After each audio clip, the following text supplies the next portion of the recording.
Down न करें।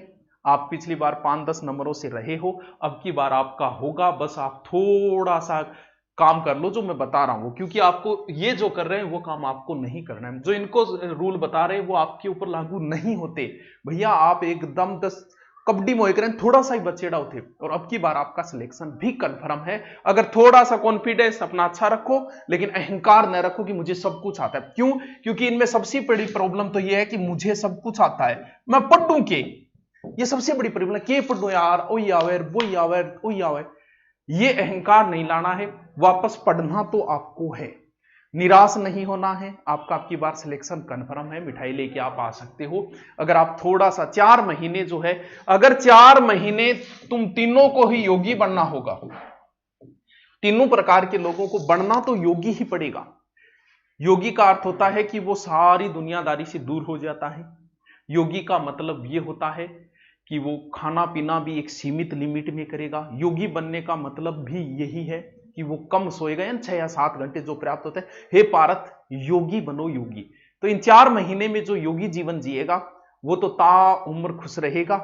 और इन 4 महीने में जो खुशी से जीवन जिएगा, जैसे पहले की पीछे की लाइफ है वैसी की वैसी रखी, तो उन्हें कोई बात नहीं, रीट आगे भी आएगी, चिंता करने की जरूरत नहीं, आगे भी रीट आती रहेगी, भर्तियां आगे भी आती रहेगी। कुछ लोग कहते हैं ना तारीख तो पीछे भी आई थी, तो बेटा रीट भी पीछे हुई थी, अगर पता हो तो 2-3 बार हो भी चुकी है। आरटेट मान लो चाहे रीट मान लो, हो चुकी है। तो इनको करना क्या है, इनको सब कुछ आता है, ये कन्फर्म है। क्यों? क्योंकि ये रहे कितने हैं, 5 नंबर 10 नंबर। तो मैं तो मानता हूं कि इनको आता तो सब कुछ है। कई बार क्या होता है, हम पुरानी किताबें बहुत बार पढ़ चुके होते हैं, तो कई बार नई गाइड लाए तो उसमें थोड़ी रुचि हो जाती है। तो आप कर सकते हो कि आपके पास पुरानी किताबें सब रट ली, तो कोई नई अगर लाके रहो, रुचि पैदा हो, तो आप ऐसा भी कर सकते हो। कौन सी? ये तीसरी कैटेगरी वाले जो 5 या 10 नंबरों से चूक गए थे। आपको जरूरत है तो सिर्फ और सिर्फ एक्सरसाइज की, किसी चीज की जरूरत नहीं। मैं आपको क्या ज्ञान दूं यार, तुम लोग सिलेक्शन के नजदीक पहुंचे, आपको क्या ज्ञान दूं? आपको ज्ञान कोई नहीं दे सकता। क्यों? क्योंकि आप मास्टर हो। किस्मतों की बात होती है कि आप एकदम नजदीक जाके रुके हो। आपको जरूरत है सिर्फ और सिर्फ एक्सपीरियंस की, एक्सरसाइज की। ज्यादा से ज्यादा एक्सरसाइज करो, यानी हम तुम्हारे अंदर इतने छेद करेंगे कि समझ में नहीं आएगा कि खाएं कहां से। तो एक्सरसाइज का मतलब तुम इतने मॉडल पेपर निकालो कि बाजार में एक भी मॉडल पेपर ना बचे रीट के नाम का, जो भी आए वो निकालो। सबसे ज्यादा आप एक्सरसाइज करो, जितना हो सकते हैं उतना एक्सरसाइज करो। आपके जो नोट्स है वो नोट्स आराम से पढ़ते रहो। बस एक्सरसाइज सबसे ज्यादा अगर एक्सरसाइज करनी है तो वो आपको करनी है किसकी? ऑब्जेक्टिव क्वेश्चनों की एक्सरसाइज। बुक की बात है, आपके पास जो भी बुक है, लेकिन फिर भी आप किस चीज पे ज्यादा फोकस करोगे? क्योंकि मैं ये भी नहीं कह सकता कि आपका ये पार्ट कमजोर है, क्योंकि आप तो नजदीक जाके रहे हो ही नहीं सकता कि आपका कोई पार्ट कमजोर हो। लेकिन फिर भी अगर आपने पिछली बार तैयारी की है तो बहुत सी चीजें हम भूल जाते हैं। कौन कौन सी?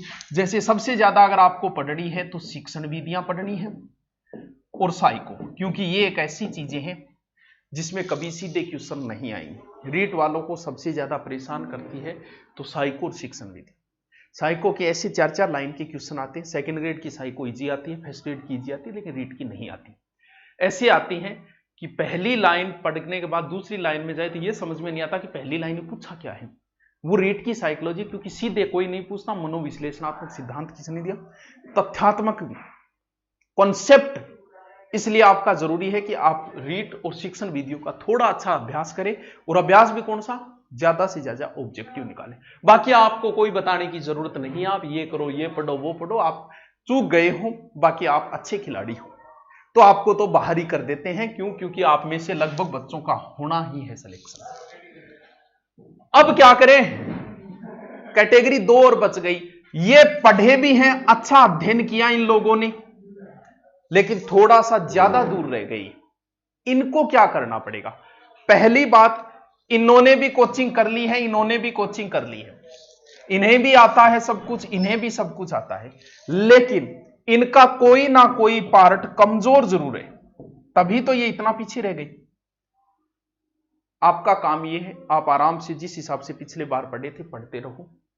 आपका पार्ट जो कमजोर है उस पार्ट को सबसे ज्यादा ध्यान देना है। एक्सरसाइज आपको भी करनी है, आपको भी करनी है, अभी से लग जाना चाहिए। कौन सी? ऑब्जेक्टिव की, मॉडल पेपरों की एक्सरसाइज आप दोनों को ही करनी है। ऑनलाइन की बजाय ऑफलाइन मॉडल पेपर लाके अभ्यास ज्यादा करें। हाँ, ऑनलाइन हम देते हैं, लेकिन वो मैं ये कह रहा हूं कि ऑफलाइन करके थोड़ा सा ज्यादा करें, क्योंकि आप समझदार हो, हर चीज को समझते हो। तो सबसे इसको क्या करना है, जो पार्ट कमजोर है उस पर आपको अच्छा ध्यान देना है। मुझे लग रहा है आपका पार्ट जैसे कमजोर होगा, सिलेबस बताऊंगा उसके बाद बता दूंगा आपका। मुझे पता है साइको हर किसी की कमजोरी होती है, रीट की, सेकंड ग्रेड फर्स्ट ग्रेड की इजी सबको आता है, लेकिन रीट की होती है। साइको अच्छा पढ़ना है, शिक्षण विधियां भी आपको अच्छी पढ़नी है, और आपका जो भी है, लेकिन आप अभ्यास अच्छा करो। अपना सब्जेक्ट जो कमजोर है उस सब्जेक्ट पे थोड़ा ध्यान देना है, क्योंकि आप ज्यादा दूरी पर नहीं रहे हो। ठीक है, इतनी बात। स्मार्ट स्टडी क्या होती है वो थोड़ी सी देर में मैं बताता हूं। तो इन दोनों को तो लगभग बराबर की टक्कर है। हम अभी अभी आए हैं, ताजा ही आए हैं, एकदम फ्रेश है। ये वो लोग हैं जिनमें से 10% तो रोल नंबर ही गलत भर के आएंगे। क्यों? क्योंकि ये पहली बार ही आए हैं बेचारा, पहली बार ही आए, ज्यादा नॉलेज को ना ओई कौन पतो कि सिलेबस में के है, किया पढ़ांगा, के करांगा।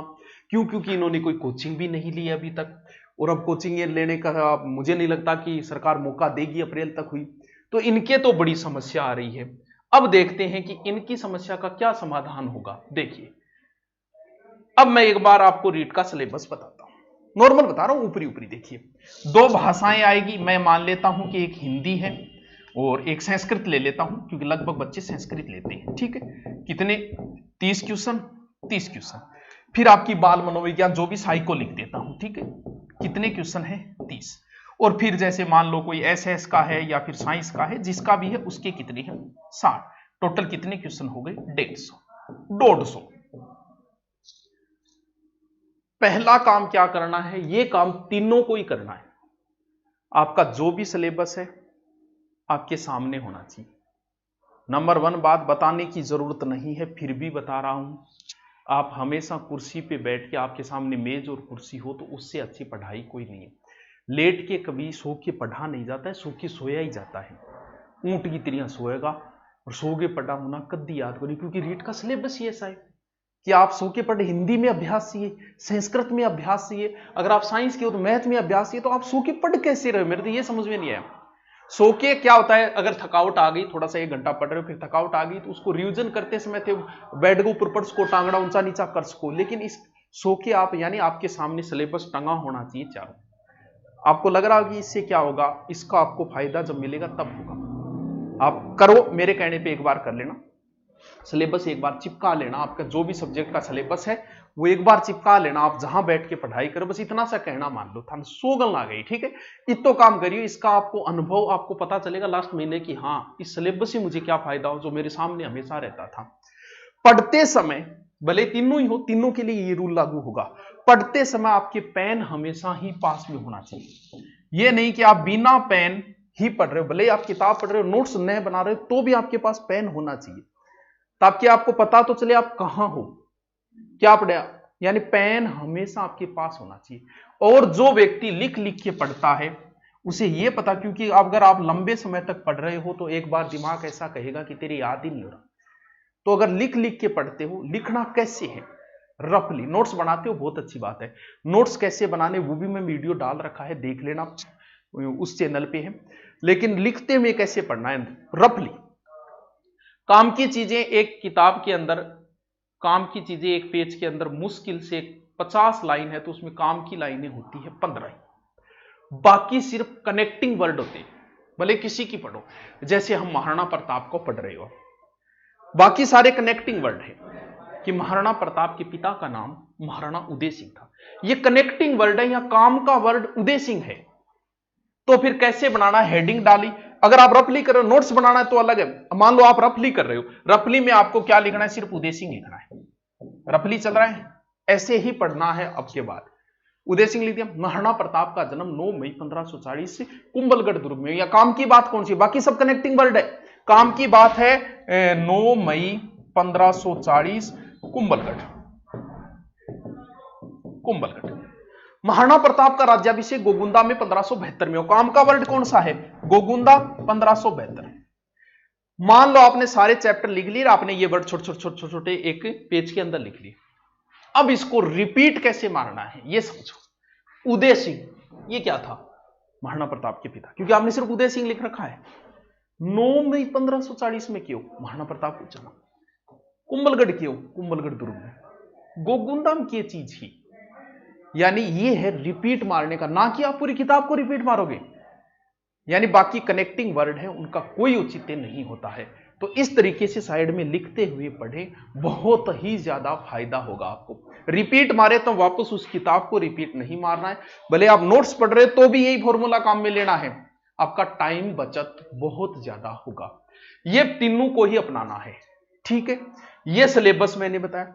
अब स्मार्ट स्टडी, ये स्टडी सिर्फ इन दो पे लागू है। अगर कोई ये चाहता है ये तीसरा कि मैं भी अच्छा स्कोर कर लूं, कौन सी जो पहली बार शामिल हुए कि गुरुजी मैं ही थोड़ा अच्छा स्कोर करना चाहूं, तो मैं क्या पढ़ूं कि मेरे 4 महीना में बहुत अच्छा स्कोर कवर हो जाए।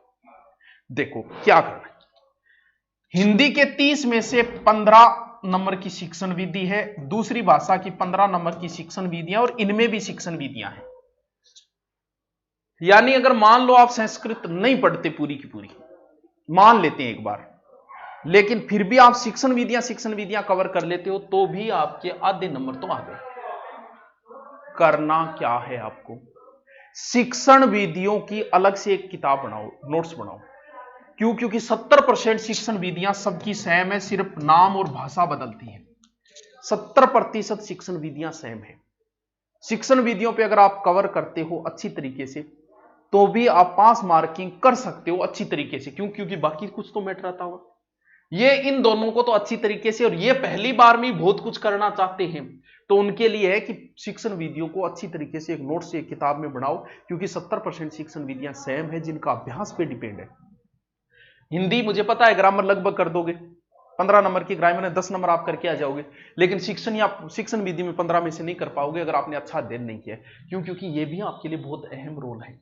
तो इन दोनों के लिए जरूरी है, तीनों के लिए जरूरी है एक शिक्षण विधियां पे अच्छा अध्ययन करें, क्योंकि बहुत बड़ा पार्ट लेके बैठती है शिक्षण विधियां। यानी बहुत कुछ कर सकते हो आप इतनी चीजें पढ़ के भी। अब ग्रामर वगैरह का कितना अभ्यास, कितना ही करते रहो, अभ्यास करना है उसमें,